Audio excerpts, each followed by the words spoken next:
So the idea for the course scope and the objectives came from developing the PTT implementation plan with the supervising teacher.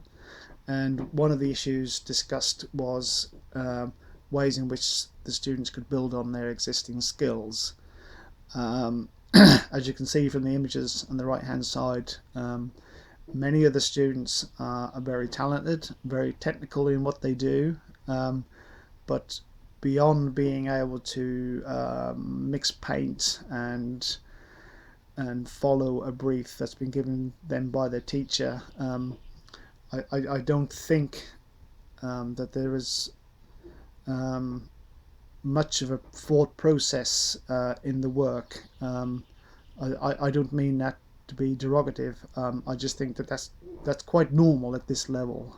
It's not a criticism. So one way in which students were encouraged to build on their existing skills was by referencing other artists and building up an awareness of what other artists are doing in connection with what they're doing, and trying to find some, not similarities, but to look at ways in which different artists take different approaches, their mythology, their technique, their style. So I wasn't asking students to copy anything, but to think about what's going on around them. And so basically trying to let theoretical knowledge inform practical skill.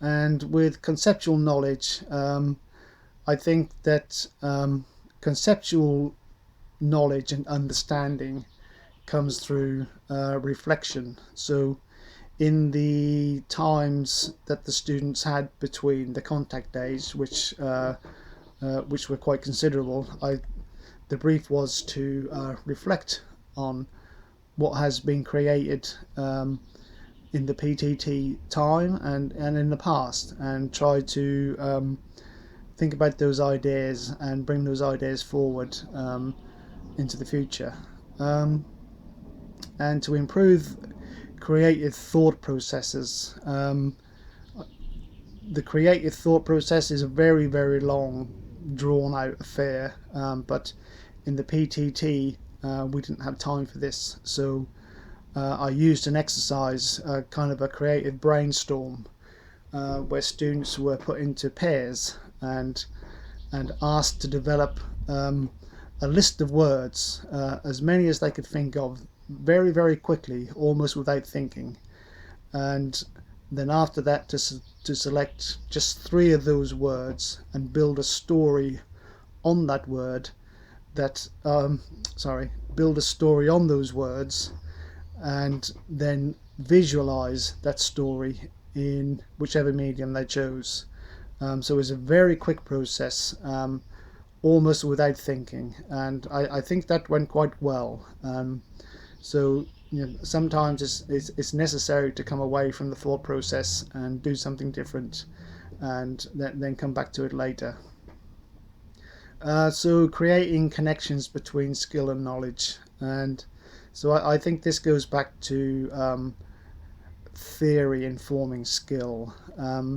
So it's about know how and know what, and so I think that the students were already involved in this, in the building on existing skills and increasing conceptual knowledge.